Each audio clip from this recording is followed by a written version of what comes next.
sermon that we're going to get into, this really is for me probably the thing that I might, of all the things in my life, be the worst at.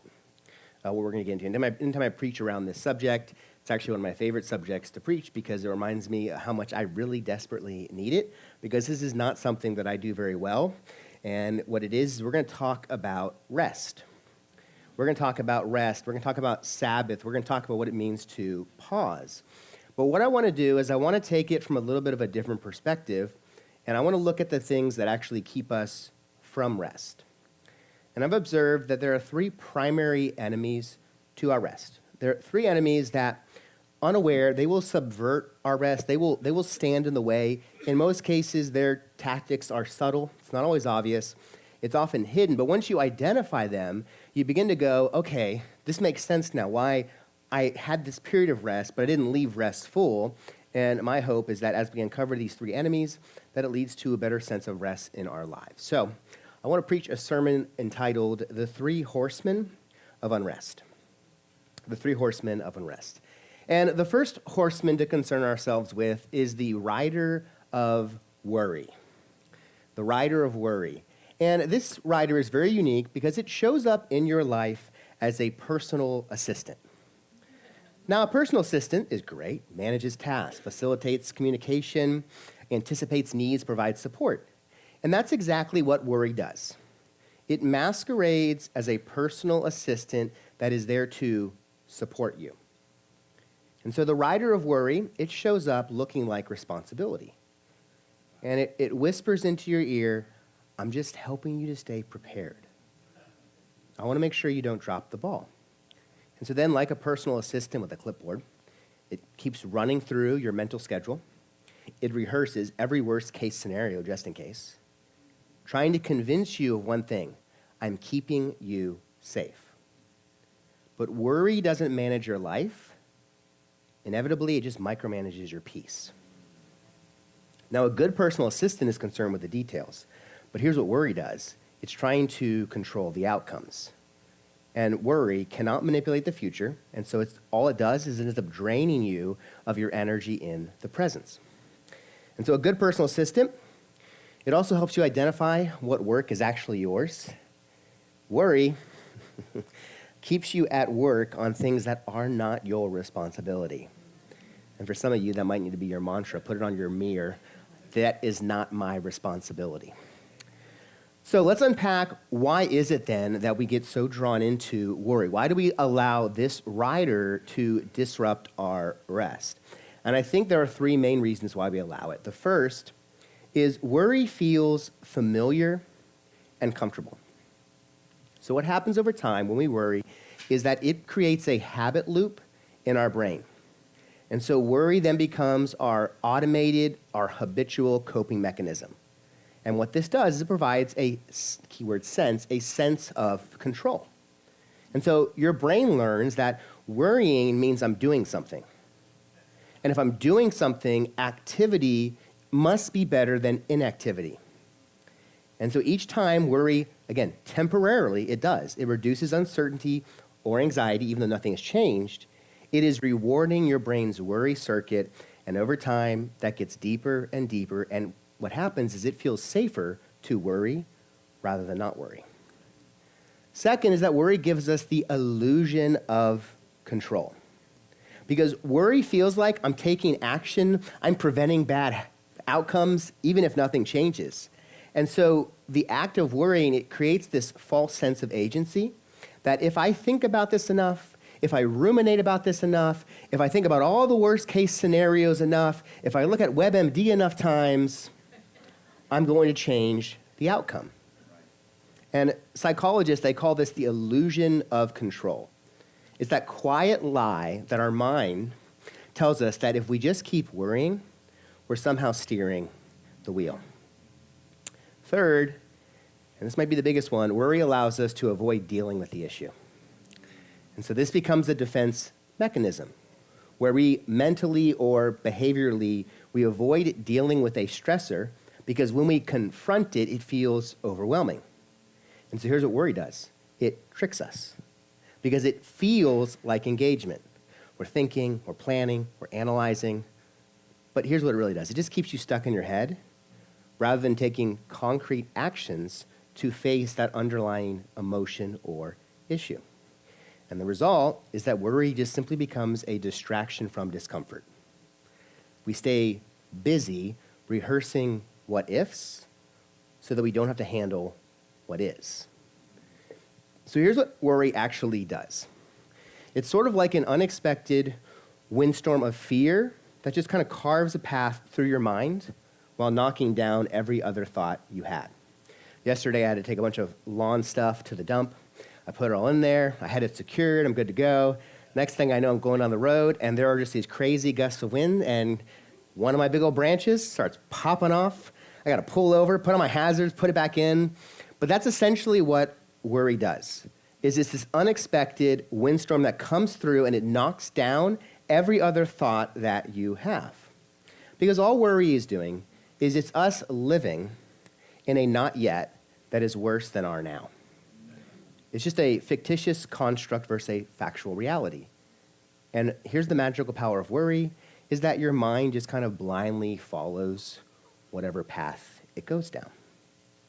And so worry interrupts our present with concerns about the future. And this is why when you follow Jesus around in the Gospels, he regularly asks, what's here now? What's here in this moment? Now, it's not those exact words, but he's trying to draw people out of their not yet moments back to the present and now. And one of the most beautiful passages, might be my favorite in the whole Bible, is Matthew 6, it's 25 verses to 34. It's an example of Jesus addressing the impact of worry on our lives. And it opens up and it says, "Therefore I tell you, do not be anxious about your life, what you will eat, what you will drink, nor about your body, what you'll put on. Is not life more than food, body more than clothing? Look at the birds of the air." And I love as he's telling this, he's outside, realistically, he's pointing up. He's going, look at the birds of the air. They neither sow, reap, gather into barns, and yet your heavenly Father feeds them.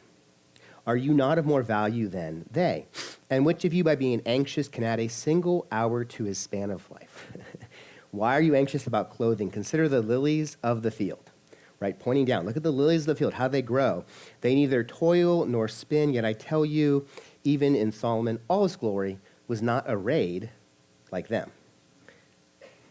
Ye of little faith. Therefore, don't be anxious by saying, what we shall eat, what shall we drink, what shall we wear? For the Gentiles seek after all these things, putting up that contrast. Your heavenly Father knows that you need them all. But seek first the kingdom of God and his righteousness, and all these things will be added to you. And then this last line, my favorite one. Therefore, do not be anxious about tomorrow, for tomorrow will be anxious for itself. Sufficient for today is our own trouble. Now, it's easy to kind of think of Jesus here as like a Bob Marley superfan, just kind of singing, every little thing is going to be all right, right? And you can picture the video, Jesus is kind of dancing, and there's flowers, and there's birds. That's not what he's saying here. That's not what's going on. He calls out birds and flowers because birds live higher, flowers live lower, rising above and below the circumstances in life. They know where they're supposed to be in any given moment. They don't look around wondering, am I supposed to be a flower today? Am I supposed to be a bird today? In other words, they're just simply present in the here and now. They're located in the only place they can actually be. The second horseman is the rider of busyness. The rider of busyness. Let's turn to the book of Luke, chapter 10. It says, "Now as they went on their way, Jesus entered a village, and a woman named Mary, Martha, welcomed him into her house. She had a sister called Mary who sat at the Lord's feet and listened to his teaching. But Martha was distracted with much serving. She went up to him and said, 'Lord, do you not care? My sister has left me to serve alone. Tell her then to help me.' But the Lord answered her, 'Martha, Martha, you are anxious and troubled about many things, but one thing is necessary. Mary has chosen the good portion, which will not be taken away from her.'" Now, how many older siblings do we have in the house? Come on now, raise it proud. You're an older sibling. You're just not raising it proud because your younger sibling isn't here, and so you can't like shout them down. But I'm an older brother. I'm a firstborn. My wife also happens to be a firstborn. And we found out pretty quickly that when you're a firstborn, and your wife is a firstborn, you're going to lock horns. You're going to have some Evander Holyfield, Mike Tyson fights. Everyone's got a plan to get punched in the face. Now, thankfully, Carissa has not bitten off my ear yet. But as firstborns, our natural premise is we want to lead, we want to take control. So when there are two of them in the same house, and then you make a miniature version of one, and then the second one is like, tag me in, coach. It's wonderful.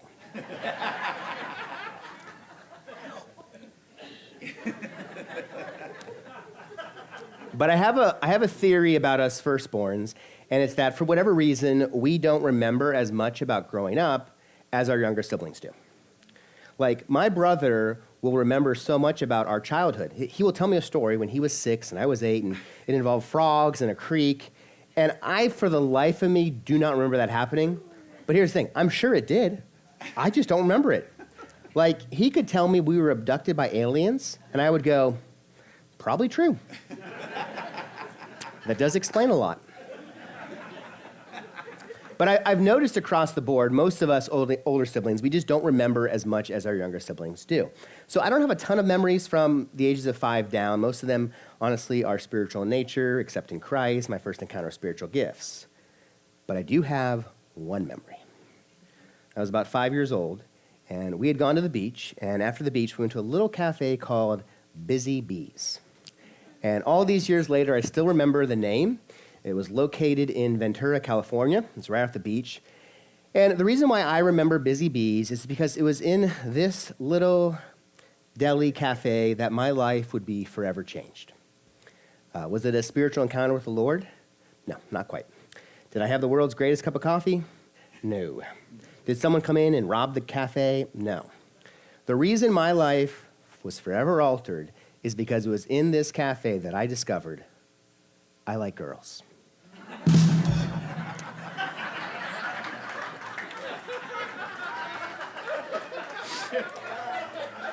This cafe was the shot that cleared my cooties cold. And so I remember I'm with my parents, my grandparents, we're sitting in a booth. I've got my chicken fingers in front of me, because come on, when you're 5, what's more important than chicken fingers? And I look up, and there's a poster on the wall of a girl. Now, before you get any ideas, it wasn't a dirty poster. The cafe was supposed to look like it was from the 50s, so it had like Elvis memorabilia, jukebox in the back, and they had movie posters. And I remember one specific one had a really pretty girl on it. And I remember seeing that picture and thinking, I like girls. Literally, a 3-second thought, saw the poster, felt all warm and fuzzy inside, and then went back to dipping my chicken fingers in honey mustard, as if nothing had happened. But the restaurant will always have a special place in my heart. And busy bees, I think, is a really interesting phrase.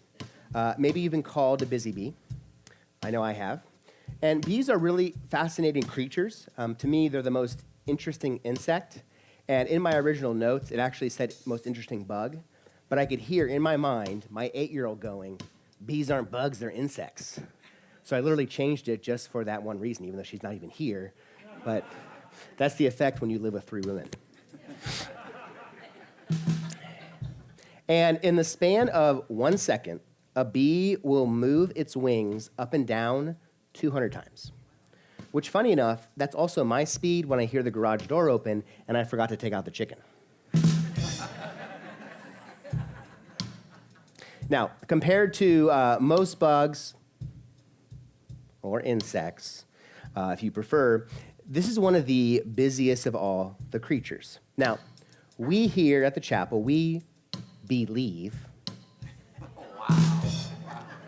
in confession. This is a safe place. So how many of you are afraid of bees? Be honest. Well, I have really fantastic news for you. You're in good company, because you know who else is afraid of bees? Elephants. So if the mighty elephant is afraid of a bee, you can be too. But busy bees, like we call someone a busy bee when they're constantly going from place to place, always have something going on. And if we're honest with ourselves, a lot of us, especially firstborns, we probably fit into this category. I don't think I have any more jokes, Jimmy Jams.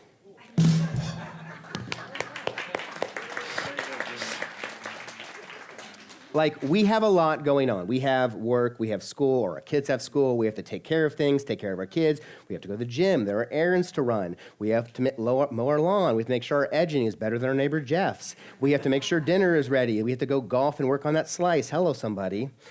Like, for the majority of us, we're very, very busy. And here's the problem with that. We wear this as a badge of honor. That when someone says how you're doing, here's how we respond.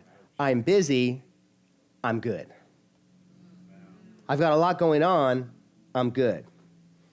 And of all the seasons, I think fall is one of the ones that has so much busyness. While it should be a season of reflection, enjoying family, holidays, it just turns into getting things ready, going back to school, and next thing you know, you wake up and it's January 1. And too often, and I think especially around this time of year, when you talk to people, here's what you hear. I'm tired. I'm exhausted. I'm overwhelmed. I'm overscheduled. I'm anxious. I'm worn out. The odds are you've probably said some of these words the past week, maybe even this morning as you got ready. But what if there's a healthier way to live? What if busyness is not a good thing, and that you and I are meant to get off the rider of busyness, that this horseman actually keeps us from the rest God has designed? And so, as Americans, we have been taught that busy is good, right? Again, someone asks you how you're doing, you're busy, I'm good. And so we end up having this equation of if I'm busy, I'm good. And so we see busyness as like kind of a winning sign of success, that this is my kind of finish line. But I think Jesus would see it differently. So I want to go back to that story we read. And to understand the story, we need to take a moment and look at these two sisters, because they are vastly different from each other. They are two siblings that have nothing in common. Anybody else feel like that about your sibling? Like, how do we come from the same place? And Martha, we find, she is a doer. Oh, man, I guess this was one more. And Mary is a beer. In personality types, we could say Martha is the type A driven, Mary is type B. So Martha is all about doing things, right? There's laundry, there's chores to do, there's work to do, where Mary is all about being present with people, being alive, being with Jesus. And Martha's the kind of person that cannot sit down, right? As soon as she sits down, she remembers, oh, I got to go do that. All the things, fold the laundry, put cereal on the grocery list. There's a smudge on the TV. Like, Martha's the type that's just worrying about getting things done. And Mary is the type that worries about relationships, right? Asking questions, was I nice to that person? Was I listening to them? Do you think the mailman likes his job? Mary goes around thinking about people's feelings all day, and Martha goes around thinking, how do you get anything done? Because Martha's about having a full schedule, and Mary's about having a full heart. And so in our story, Jesus is talking to these two women, Mary and Martha. These are two he loves dearly. These are two of his closest friends we find in Scripture. And it says Martha was distracted with much serving. Now, look at the word that the writer Luke chose to use, distracted. Martha is distracted. Now, is serving a good thing? Yeah, very much so. But how many of you know there are a lot of good things that really can distract us from greater things? Because you and I, we have a limited amount of time. And too often, we willingly surrender it to good rather than great. Now, to be fair, this is not going to be a rag on Martha's fest. Like, there are some good things about being Martha. Can I get an amen from all my Marthas? Amen. I love Martha. I don't really like the way Martha gets treated here. And it's probably because I am Martha. And too often, here's the way the story goes. We say, Martha's bad, Mary's good. Be like Mary, not like Martha. And then all of us Marthas, here's how we leave today, feeling guilty about the way we are as we go into the car that we know we put gas in, the tires that we changed, and the bank account that has enough money to go to Publix to get whatever we need, and then go home to a clean house. We leave depleted. But there are a lot of good things about Martha. In verse 38, we read that Martha invited Jesus to her house. Whose house? Martha. Whose living room is Mary sitting in? Martha. Mary can sit at the feet of Jesus because Martha has a house. Martha is responsible, well put together, and she is concerned about Jesus being over. She wants to make sure the house is as presentable as possible. She's doing what she knows best. So Martha's on top of things, and she loves Jesus. But sometimes, right, like us, we can get caught up in just doing things for Jesus rather than being with Jesus. And so the story is going to give a little course correction in her life. The text continues.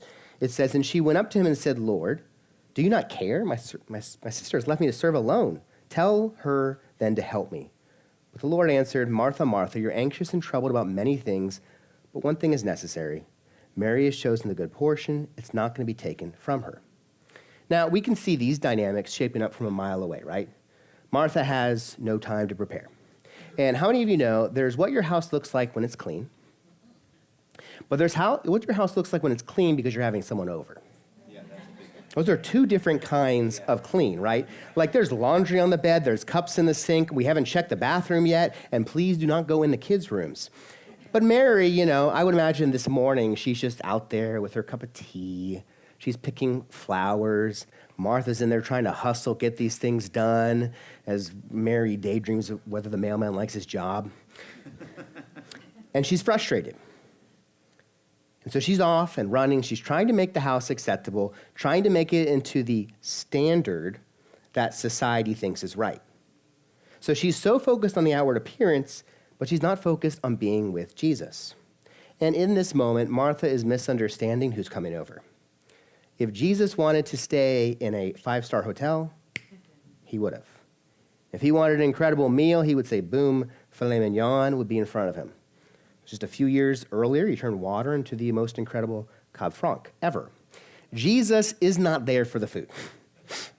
He's not there for the home. He's there for the company, for the friendship, to be with some of the people on earth that he is closest to, yet Martha's consumed with a million different things.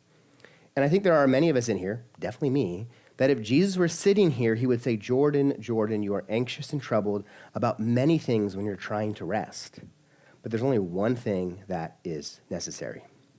Because rest, if you're like me, is not the opportunity to simply get ahead on other responsibilities. That's right. It's the opportunity to let go and to simply be.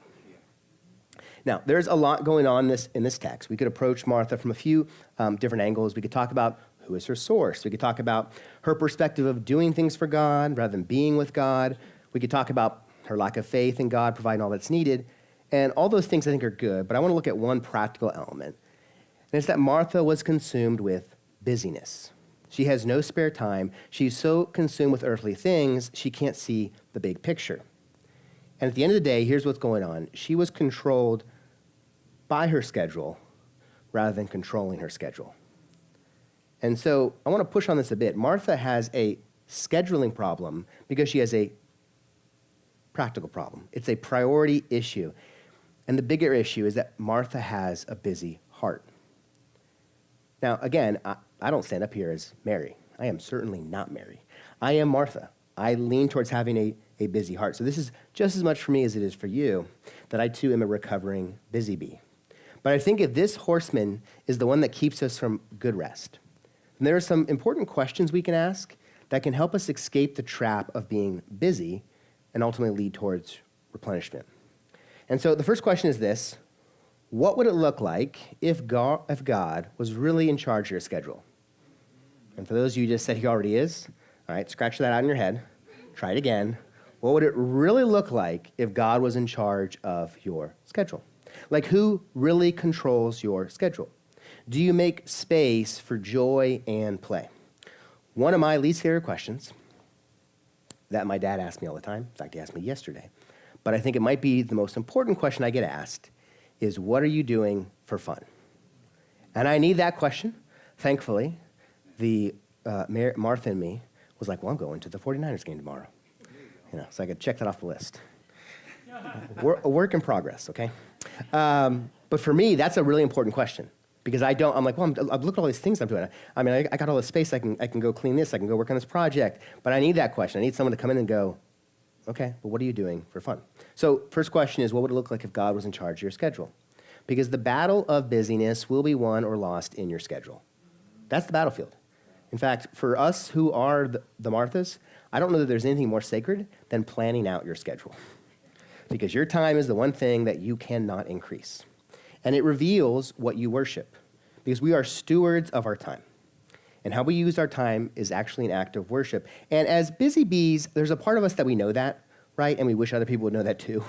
Be a good steward of your time. But in the kingdom of God, there is this paradox that you are meant to work from rest, not for rest. And that being a good steward of our time is not ultimately about maximizing productivity, but creating space for God's presence. And God, he believes in it so much, he made it one of the commandments. Why is the Sabbath a commandment? Because if it wasn't a command, we wouldn't do it. Honor the Sabbath means honor rest. Honor that nap. Honor sitting on the back porch with that cup of coffee listening to the birds. Honor that sunset. Honor that walk with your wife. Honor that 49ers game. So question 1, does God really control your schedule? Question 2, who do you want to become? Like, this is one of the major questions of business, and we too often we ask that question in retrospect rather than looking forward. Over the next 10 years, regardless of whether you're 15 or 75, who do I want to become? 3 is, what is your view of money? Are you always wanting more? Money always on your mind? Where are you debt-wise? Do you overwork? Do you overlive? And then 5 is, why are you so tired? What is it for you? Now, only you can answer this, and sometimes the reason is very practical, like you just had a baby, or you have 3 kids under 5, or you're taking care of your mother, or whatever it is. Like, I love how whenever PJ's up here preaching, and he talks about these amazing mornings, and he goes out on his back porch, and he's sitting in, what do they call that again? Silence? Did I get that right? Yeah. Silence. Mm-hmm. Yeah, just the noise of the birds. I hate mornings.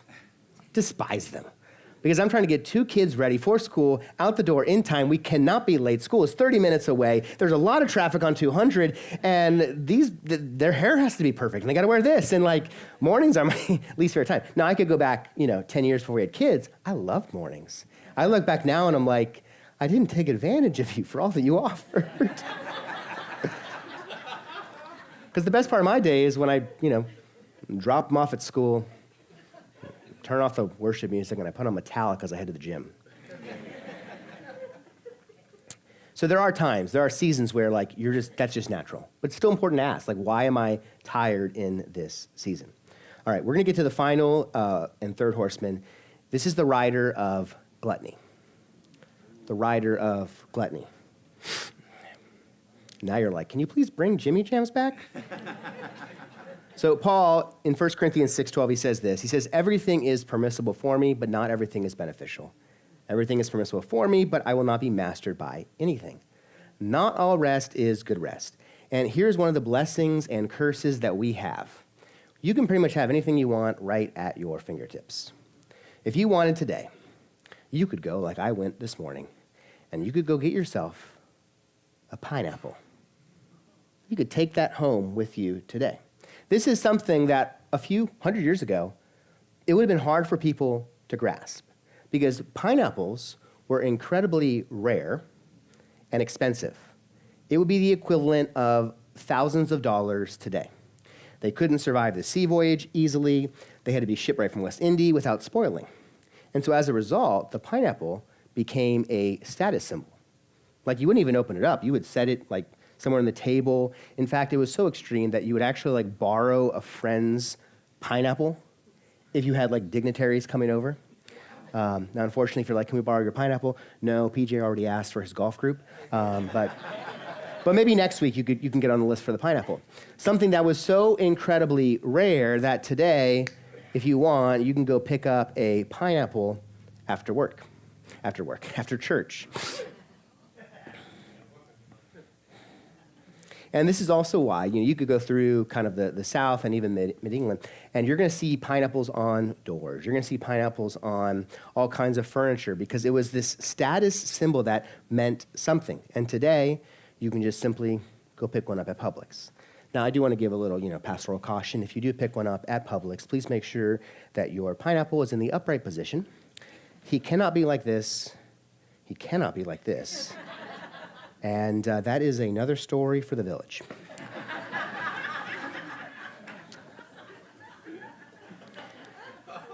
But because of this, because of the fact that whatever it is that I want is pretty much at my fingertips, the rider of gluttony often keeps us from good rest. Because we can have whatever we want. And overconsumption never leads to a whole heart. So here are a few examples. There is mental rest that just simply numbs. It doesn't nourish. It's the endless scrolling. It's the illusion that I'm at rest as I'm scrolling endlessly through TikTok, Facebook, whatever news channel you're on. But all you're doing is you're just flooding your mind with comparison, noise, and dopamine crashes.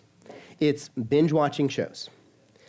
Because the idea of turning off your brain is funny. You're actually overstimulating it, creating no room for reflection or renewal. Or it's the constant background noise. Always music, podcast, TV on. And when we always feel the silence, it doesn't give our bodies space to think or feel. Or mindless multitasking.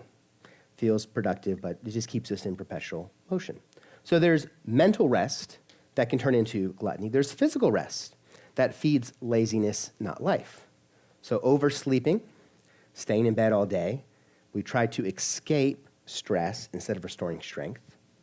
Comfort eating or drinking, it's a form of rest that chemically, but it burdens the body. Or avoiding movement altogether, so physically just kind of not leaving the couch. Rewarding yourself with indulgence after minimal effort. And as I'm a millennial, I know we're very guilty of this. I just mowed the lawn, so I should get a treat. Which I should. I did mow the lawn in the summer. But then there's also something else.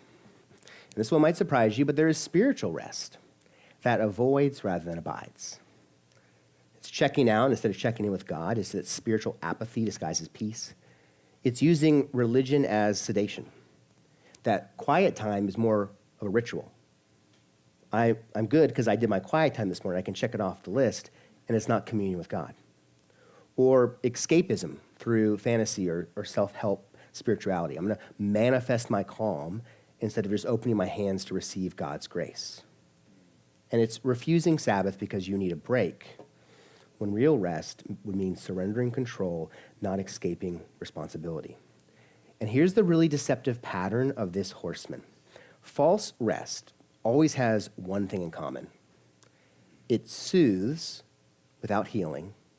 It comforts without changing, and it silences conviction rather than cultivating peace. And will keep us from the rest God designed. So here are the three horsemen of unrest: the rider of worry, the rider of busyness, and the rider of gluttony. So as you pursue reset in your life, as you pursue what rest looks like for you, begin to identify the ways that these riders pop up. Identify the ways they began to shape your peace, your joy, and your restoration. Because when you become aware of what affecting your rest, you then have the capacity to address it effectively.